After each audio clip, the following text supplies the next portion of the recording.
So for this final exam practice, what I'm going to be doing is I'm going to be taking the practice final exam and its learning, and I'm just going to be reading the problem. You can look at it on your screen and its learning, and I'll kind of talk you through how I did it. So we're on problem number 1, and it says an isotope of strontium is used in the treatment of cancer. The isotope has a half-life, that's important, half-life of 42.5 days. A 5-gram sample is used in its treatment. So I have a 5-gram sample. After 80 days, how much of the strontium is remaining? 80 days. Alright, so I'm going to be doing a half-life problem. My starting amount, this is where I'm going to do that my total equals, or sometimes we say A for amount. My amount is my principal, that's my starting amount. Half-life is 0.5. And then I want to do my time divided by my time in a half-life. So that's going to be my exponent, because since it's a half-life, I can't just say to the 80th power, because my half-life only happens every 42.5 days. So my amount is going to be my principal, which is 5, because that's my 5-gram sample, 0.5 for a half-life. My time is 80 divided by 42.5. And that's what I'd want to put into my calculator. So I'm going to bring my calculator over here and do that. And I have 5 times 0.5 to the, in parentheses, 80 divided by 42.5. And it says round to the nearest thousandth, which is 3 decimal places, so 1.356. 1.356 grams is what I would have remaining after 80 days. So I'm going to go on to number 2. And when I go to number 2, sorry, I gotta get to the next one. And for number 2, it's the same problem. I always give you 2 of every problem to practice. Same problem, an isotope of strontium is used in the treatment of cancer. The isotope has a half-life. This one has a half-life of 34.5 days. And again, it's a 5-gram sample. And after 80 days, how much is remaining? Okay, so again, I'm going to use my formula. The amount is the principal times 0.5 to the t over time in a half-life. So A equals 5 times 0.5 to the 80, but this time it's divided by 34.5, since that's how much time is in a half-life. Sorry, I didn't realize I was off the screen. Bring my calculator in. 5 times 0.5 to the 80 divided by 34.5. And I get 1.002 grams.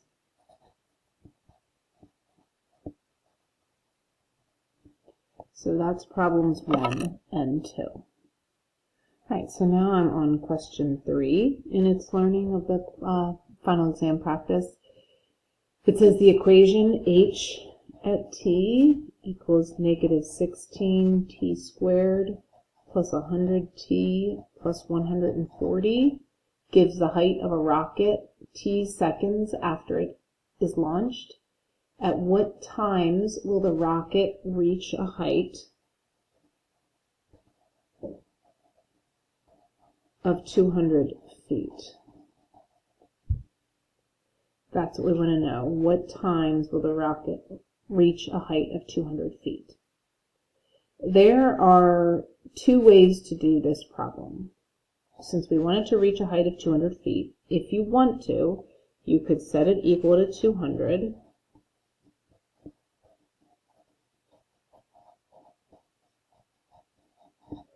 But of course, in order to solve a quadratic, it has to be set equal to 0.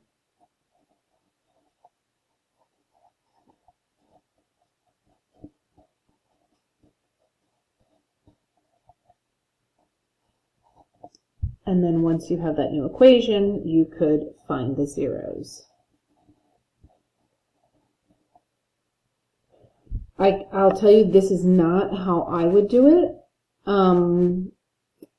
You can do it this way, though. If this is what makes sense to you, set it equal to 200, and then set it equal to 0, find the zeros. However, what I would do is I would go to y equals. I mean, either way, you're going to have to go to y equals and negative 16x. Sorry, I'm off the screen. X squared plus 100x plus 140. I'm going to just put the original one in. And I hit graph. I realize we can't see most of the quadratic. I'm then going to go to y equals and say I want to know when it's going to equal 200. Well, because I want that line at y equals 200, I've got to change my window to include 200, so I'm going to go to the window, and I'm going to make my y max, let's just say 250, and hit graph.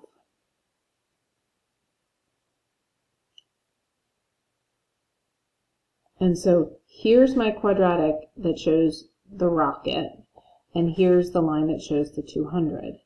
So it's going to reach that height of 200 right here and right here. So since I want the point of intersection, I can just go to second trace and hit intersect.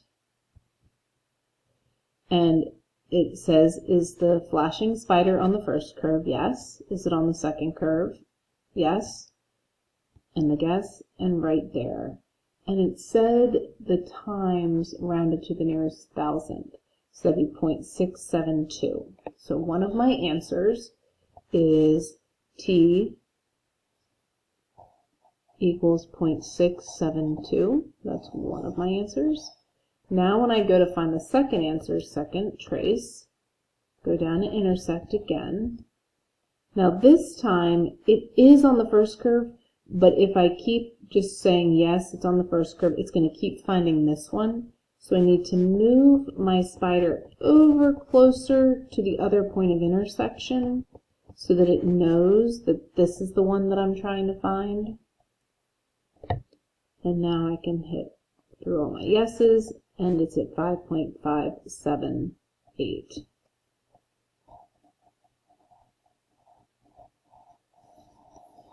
I think that's easier than finding the zeros where you have to do the left and right bound, but it's up to you.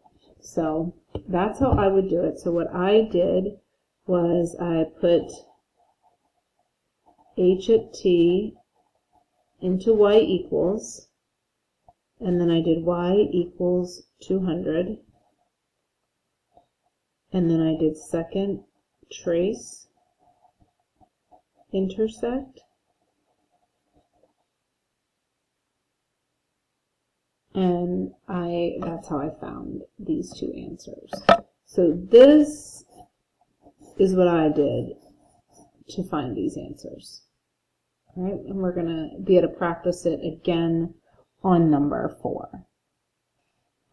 All right, so for number 4, it's the same equation, but this time they want to know when will the rocket reach 220 feet. So what I'm going to do is I'm going to put into y equals the negative 16 t squared plus 100t plus 140. And then into the other y equals, I'm going to put 220. Right, so I'm going to go back to my calculator. I already have the equation in, but I'm going to go down here and change this to 220. And hit graph.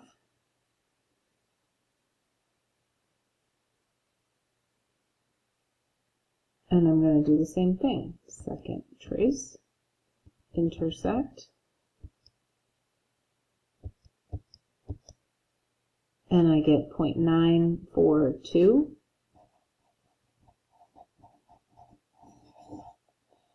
Now I got to do second trace, intersect, but now I need to move the spider over to the other side. Oh, there it is, right there. And now it knows to find this one. T equals 5.308.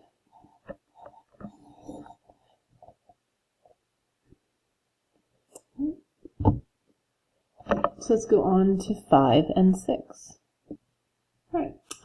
It says that the table shown here, on question number 5, shows the price in thousands of dollars of selected 2015 vehicles and their estimated city miles per gallon. Calculate the linear model. Okay, so we need to find a linear model. Round each number to the nearest tenth, 1 decimal place. So 1 decimal place. All right, so let's find that linear model. So I go to Stat and Edit. And I need to put the values in, so 18.1, 25, 40, and 93.3. And then I go over to the Y column, L2, 28, 21, 13, and 12. And then I go to Stat and Calculate, and I choose Linear Regression. And it says 1 decimal place. That means that my equation is going to be y equals negative 0.2, because that 7 is going to bump the 1 to a 2, plus 26.0. So just 26, I guess I can write 0.0, or just 26. Okay? It says, using your linear model to make a prediction, a vehicle that gets 19 miles per gallon would cost blank $1,000. So 19 miles per gallon.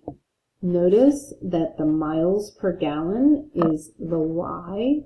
So I need to put the 19 in for y. So 19 equals negative 0.2 plus 26.